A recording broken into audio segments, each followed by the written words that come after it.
to Jonathan Taylor. Huge hole. He's at the 30. He's going to go. 10, 5, touchdown. Jonathan Taylor made a man miss the line of scrimmage and then runs it into Pater for a one-handed INT. Are you kidding me? Kenny Moore. What a play by Nyheim Hines.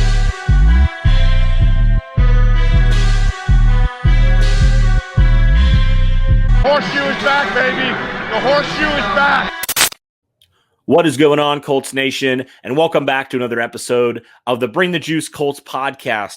Today, the topic of this conversation, based off of the most recent news of the Colts finding their quarterback one for the 2021 season, potentially more than that, we're going to talk about 5 reasons why Carson Wentz will thrive with the Indianapolis Colts. So Andrew Thomason is with me again. Andrew, give me your thoughts. I don't think we talked a little bit about the Carson Wentz trade. Give me your thoughts again on this trade with the Indianapolis Colts and the Philadelphia Eagles. Well, I think it has a chance to be a home run. And we'll get into, more specifically why we think so. Yeah. But for me, it kind of goes back to what I said earlier. To me, he needed a change of scenery. It wasn't working in Philadelphia. And the Colts didn't give up much in terms of compensation. And I think that reuniting Carson Wentz with Frank Reich has a chance to pay major dividends for this Colts team moving forward. Yeah, and if you somehow missed it, the compensation that was given up that Andrew mentioned, the Colts gave up a third-round pick in this 2021 draft, and in the next year's draft, a second that could turn into a first, depending on a few stipulations there. That's what they gave up to acquire Carson Wentz, a 28-year-old quarterback. Let's start with the first reason why we feel like he will thrive in Indianapolis. You got to point to probably the whole reason this trade even happened. Frank Reich, the Colts head coach, right? He had a relationship with Carson Wentz when he was the Eagles offensive coordinator back in Philadelphia years ago when they went to the Super Bowl and stuff like that.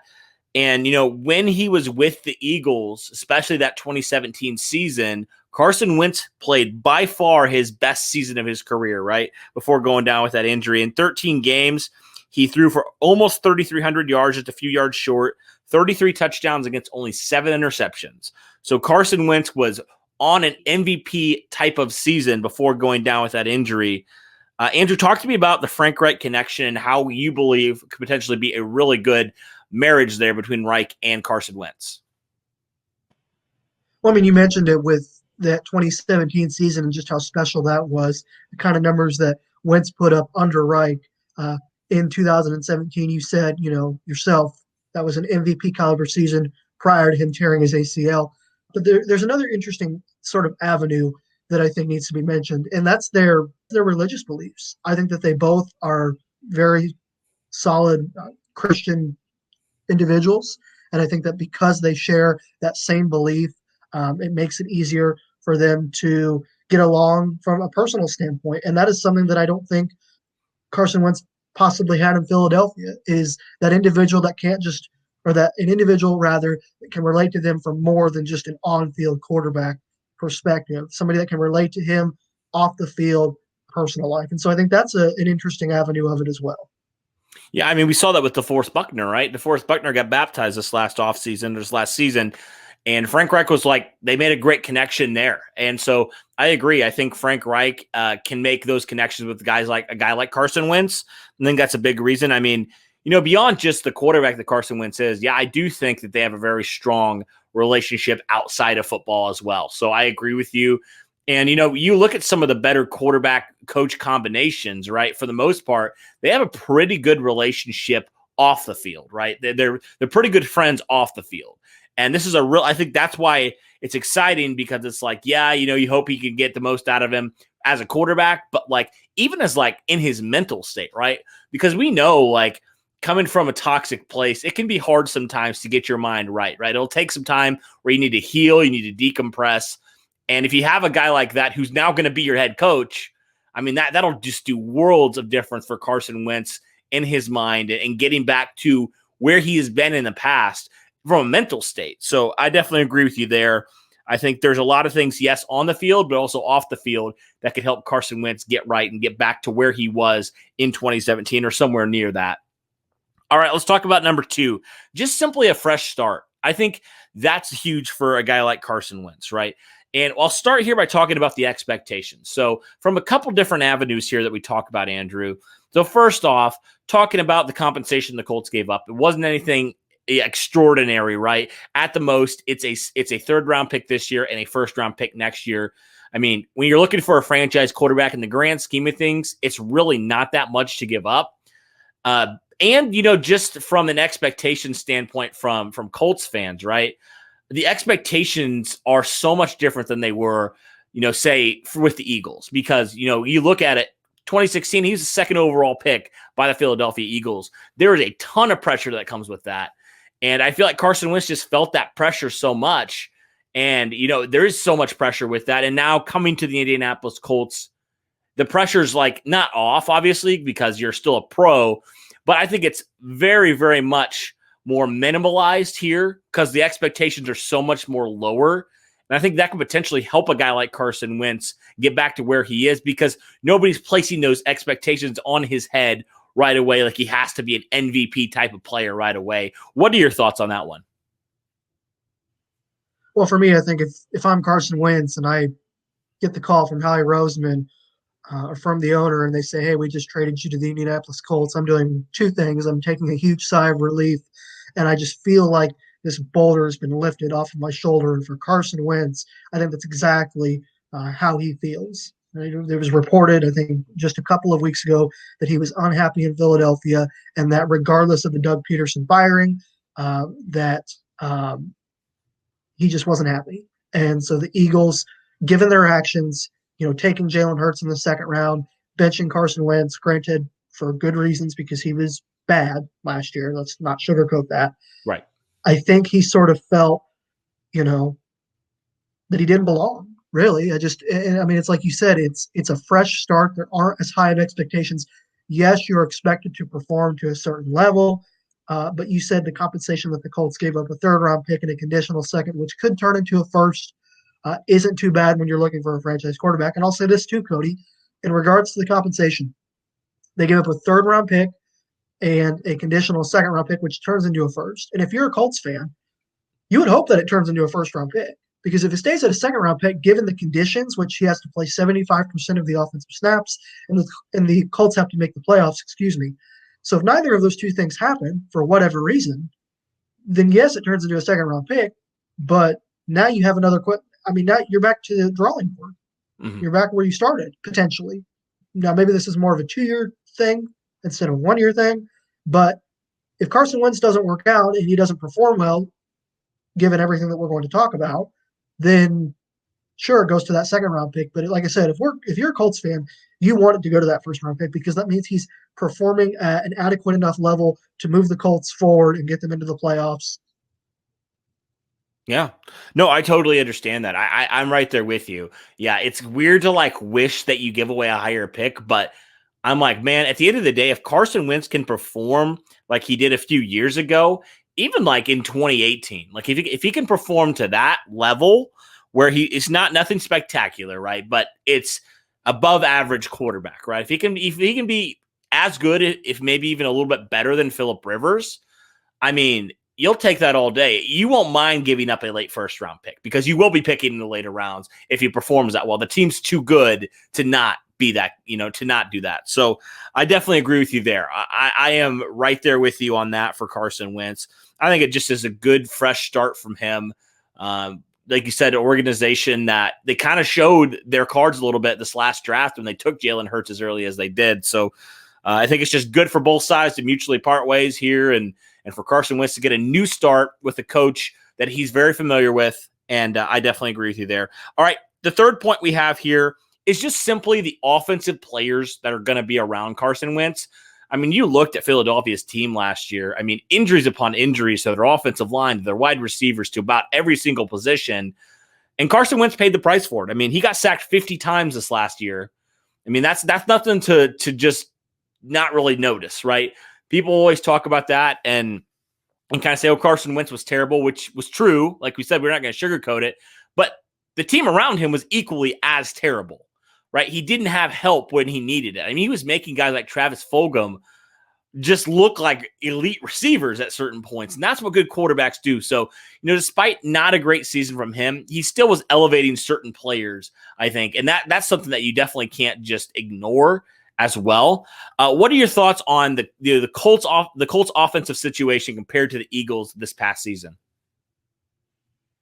Oh, it's miles ahead of where Philadelphia is at right now, Cody. It's not even close. You look at the situation with the receivers, as you mentioned. Philadelphia had vast injuries to their receiving core 2 seasons in a row. Personally, I've never seen anything like it. Like, I can understand maybe one season having some bad luck with some injuries. It happens. It's part of the NFL. It's part of having to adapt and what have you. But 2 seasons in a row, that to me is a little bit concerning. And as you mentioned, Carson Wentz paid the price for it because he didn't have the necessary pieces to be able to play at a elite level. And I think he gets that here in Indianapolis. You look at Jack Doyle, Mo Ali Cox. You look at if they potentially bring back Trey Burton, Zach Pascal, if they bring back T.Y. Hilton, Michael Pittman Jr. is a rising star. Jonathan Taylor in the backfield, potentially if they bring back Marlon Mack. And even if they don't bring back some of these guys that are free agents and they bring in some more pieces or another piece, I should say, like an Allen Robinson or like a Kenny Galladay. I mean, I wrote about this earlier for Stampede Blue. You've got all the pieces that you need from an offensive standpoint. You have no excuses now. You have the offensive line. You have the weapons. You have the running back. You have the coach, as we mentioned. To me, there are no excuses. You either perform or you don't. And in my opinion, your career is over because I don't think if it doesn't work in Indianapolis, I don't think it's going to work anywhere. Yeah, I mean, I think it's fair to say that Frank Reich's gotten pretty much the most that he could get out of all the quarterbacks he's been given. I mean, Andrew Luck had one of his better seasons when he came back and played under Reich. Jacoby Brissett, for all that you would say about him, I mean, he still wasn't terrible. I feel like you got pretty much the most you could get out of him. Phillip Rivers the same way. He came out of 2019 with 20 interceptions, turns it around, cuts it down by 9, and has a pretty solid season. Now, it's not an MVP type season, but it's a pretty solid season for considering how, the age that he was at and going to a new offense and all that stuff. I think that Frank Reich has done a really good job at getting the most out of these players. So you're right. If you can't succeed in Indianapolis, where you really have pretty much all the pieces that you need as a quarterback, right? We would look at maybe left tackle as a need for sure, but quarterback was the big glaring need here on offense. So if you can't succeed here, it's probably less on Indianapolis and more on you as a player. So there's certainly a great opportunity with the weapons around him for him to succeed and get back to some of that form that we saw earlier on in his career before that ACL injury. So the next point I want to make, the number 4 point I want to make, is just the defense as well, right? You talk about the offense, all the pieces around it. How about the Colts defense? The Colts defense, in my opinion, top 10 defense. I mean, they were performing really, really well in certain points. So you're not going to have to be playing a hero ball all the time if you're Carson Wentz, dropping 40 points each game type of thing. Your defense is going to keep you in games and potentially win you games. We saw them do that multiple times last year. And even if your defense has an off day, right? We just know that the Colts defense is a very good unit. I mean, I feel like they still need to take some strides to become one of the better units in the league, like a top 5 unit. But they're still a very solid unit, and you can win with that. You can win with a very solid defense if your quarterback and your offense is humming. So I think from that standpoint, compared to the Philadelphia Eagles, the Colts defense, talk about their offense, their defense is leaps and bounds probably better than the Philadelphia Eagles as well. What's your take on that one? Oh, no question. I mean, Philadelphia has some nice pieces. Darius Slay is a very solid corner. Fletcher Cox is one of the best defensive tackles in the NFL. So make no mistake, they have a couple of nice pieces. But as you said, the Colts defense is leaps and bounds better, and it's not even close. I mean, Grover Stewart is a rising star. DeForest Buckner is an all-pro. Julian Blackmon, even though he didn't get any votes for Defensive Rookie of the Year, he should have because he was absolutely phenomenal for the Colts last season. Kari Willis, a 4th-round pick out of Michigan State from 2 years ago, I believe, is a rising star. They have some questions at corner in regards to what they are going to possibly do with Xavier Rhodes, whether or not they're going to bring him back. Rocky Sean was a little bit of a liability last year for the team, so looking for him to improve going into this upcoming season. And then if you bring back TJ Carey, I know you mentioned it on earlier podcasts as well, that he was a better piece than I think we expected him to be. given, Rocky Sin's play and other factors as well. So I think they have a few question marks at corner, but overall, and I completely forgot about their linebackers. Probably the heart and soul of that defense. Darius Leonard, Anthony Walker, and Bobby Okereke. I'd say it's the best linebacking tandem in the entire NFL. Personally, it's just leaps and bounds better than Philadelphia as an entire defense. And then you just look at the individual pieces, as I just mentioned, and those are all they're also leaps and bounds better. It's a better overall defense. And like you said, Cody, Carson Wentz is going to have to play hero ball because your defense is going to keep you in games. Absolutely. Oh, I for sure agree.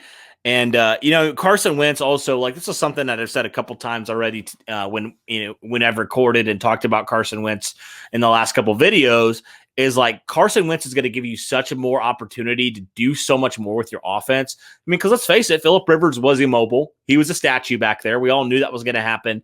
Carson Wentz is not. I mean, looking at the numbers strictly from when they were both drafted, it's very eerily similar in certain ways to Andrew Luck in a lot of ways. Like the 40 time, the height, the weight, all that stuff. It's kind of interesting how Carson Wentz, from a physical standpoint, don't get me wrong, I am not saying Carson Wentz is Andrew Luck, but from a physical standpoint, he is everything you want in a franchise quarterback. I mean, everything you want in a franchise quarterback.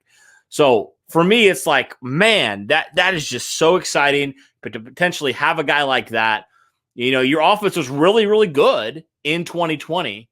How much better could it be with a quarterback and an athlete like a Carson Wentz? It's very intriguing to me. But let's move on to our fifth and final point here, and that would be just having an organization that is 100% behind you and 100% has your back. Now, we were talking with RB, the Eagles guy, Eagles YouTuber, and he mentioned something that I thought was interesting about the Eagles and Carson Wentz's relationship.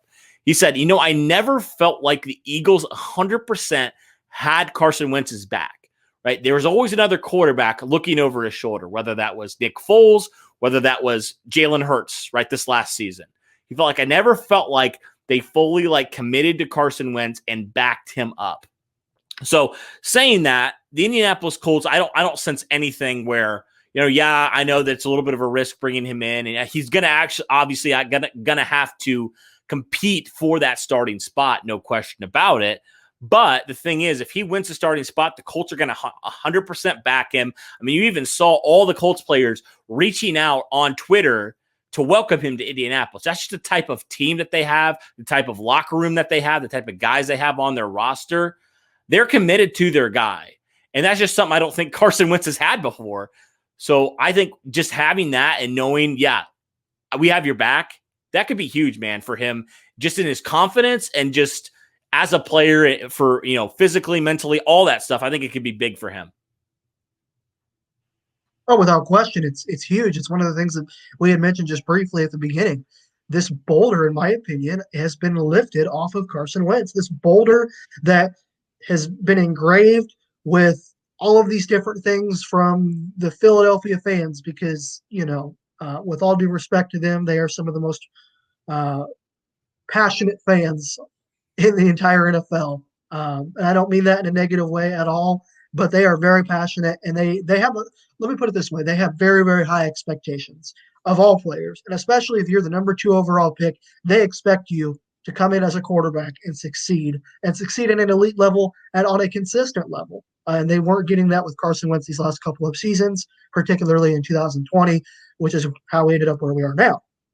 But as far as going to a team that believes in you, I mean, you said it, Cody. That's just it can't be understated because you mentioned it. Carson Wentz was living in the shadow of Nick Foles and Jalen Hurts for the last 2 or 3 years. He goes down with an ACL injury in 2017. Here comes Nick Foles and wins Philadelphia their first championship in franchise history, something that they could seemingly never do. And like I said, Carson Wentz goes down, and Nick Foles just comes in and puts on this Superman cape and just plays some of the most incredible playoff football I've ever seen a quarterback play in the last decade and wins Philadelphia their first championship ever. And Carson Wentz may have been thinking, hey, that could be me. That I could have been the one that provided Philadelphia with their first championship, but it obviously didn't work out that way. And then you go and you draft Jalen Hurts in the second round. Like you said, they showed their cards a bit. How can you pay a quarterback king's ransom, 5-year, 120, whatever it was, $1 million deal, and then the following draft a quarterback in the second round? You're sending Right. mixed signals to your quarterback at that point. Yeah. Your quarterback already has, from what I can gather, and I don't know this for sure. I don't know this for sure. This is just a complete guess. I want to make that clear. But from what I can gather, from what I've seen, he's probably already struggling from a psychological standpoint, possibly because of the whole Nick Foles situation. I mean, now he has to live up to that standard. There's a new standard that was set for Carson Wentz when he came back from that injury. Now I have to go win a Super Bowl myself because here's this Nick Foles guy who won a championship instead of me. So now I feel like I've got to go prove myself and win a championship for the city of Philadelphia. And then, like I said, you have the Jalen Hurts situation. I mean, if I'm Carson Wentz, I'm thinking, what the heck are we doing? You just gave me all this money, and you're expecting me to take the next step. I've shown you that I can be semi-productive, 27 touchdowns, 7 picks in 2019, and I can't remember his numbers from 2018, but they weren't all that bad either. They were B to B plus numbers, and then you go and draft Jalen Hurts. I mean, it's crazy to me, Cody. I mean, you don't pay a quarterback all of that money and then immediately turn around and draft another quarterback in the second round, because then you end up with where you're at now, trading him for packing peanut, because you have no other option, because he's in a place where he doesn't feel welcome, he doesn't feel loved, he doesn't feel supported. So the supporting cast is absolute garbage, and you're not doing anything as an organization to better that. So he's like, well, forget this. I'm going to go somewhere else that actually provides me with the opportunity to be successful long term. And that's exactly what he did. Yeah. And I think a lot of times we don't think about players as people, right? I mean, these are people at the end of the day, right? They have emotions, they have feelings. They can get to these spots where we are, can be all the time, right? They can get to these spots where they feel sad, they feel upset, they feel depressed, whatever it is. They're human beings just like we're human beings. And so I think potentially that could have been something where he struggled with mental health a little bit. I mean, I know I would struggle with that. Like if that was a situation in my job, I don't blame him one bit, man. Coming from a toxic, I said this before, I came from a very toxic job at one point, right? And I know it impacted my mental health. I know it did. And, going to this new job where it was very much a healthy organization, it completely changed everything. And now, I'm back to where I need to be and want to be. And so I'm not saying that's going to happen with Carson Wentz in terms of a football player, but just from a health standpoint, the Indianapolis Colts are a much, much healthier option for Carson Wentz. And in my opinion, and in your opinion, Andrew, the best fit for Carson Wentz, because he can get back to, maybe physically, he can get back to where he was, but even mentally, that'll go a long way. That's something that people I don't think are talking about enough. The mental health of Carson Wentz could potentially be majorly improved with an organization like Indianapolis, knowing, hey, if I work hard, these guys are going to have my back. I definitely agree with you there. Without question. All righty, guys. That'll do it for our thoughts on why we think Carson Wentz will succeed with the Indianapolis Colts. I want to hear your guys' thoughts. Are there any other points that we didn't bring up, or maybe some points you wanted to add on to that you think potentially could work and maybe make this happen? Do you think any of our points are valid? And if you don't, I'd love to hear your thoughts on why you think potentially he won't succeed. I would love to hear that too, because I know this is a very controversial topic, controversial player.